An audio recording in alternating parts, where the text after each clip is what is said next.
DJ Ino. Chairman Olembe indeed again. Recordz Mafia. Recordz business.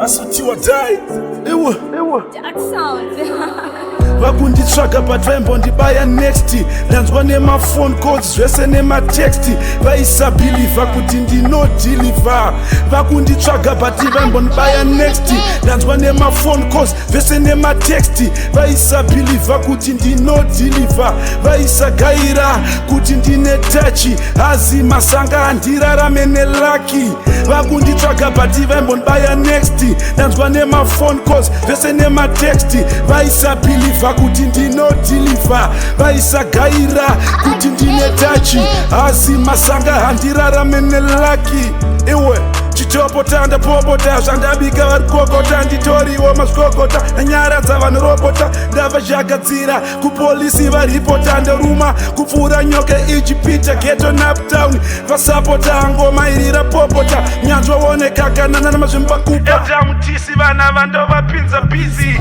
postito tiri kubvira tisu tine moto ndaramabasa vaiudze kuti pakutsvaga mari takapasa tepot news yedu iri kwanikwa kwese kwese sesauti $and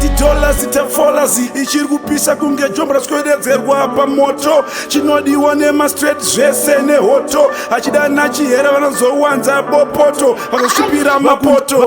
vakunditsvaga patvaimbo ndibaya next ndanzwa nemafone calls zvese nematexti vaisabhilivha kuti ndinodhilivha vakunditsvaga pati vaimbo ndibaya next ndanzwa nemafone calls zvese nematexti vaisabhilivha kuti ndinodhilivha vaisagaira kuti ndine tachi hazi masanga handirarame nelaki vakunditsvaga pati vaimbo ndibaya next ndanzwa nemafone calls zvese nematexti vaisabhilivha kuti ndinodhilivha vaisagaira kuti ndine tachi hazi masanga handirarame nelaki iwe skifu kugona matables ndatena ndiri swinya renyu komi John Cena zindatena ingorinyorinyoro sekurova pena everyday tirungohwina nga uri musi wechina ndo zviri mandiri I'm the real deal ndavaonesa chitsvuku ndakavaita wasa pamabhuku vachirana vadiki Simon ngambeta zvemabhuku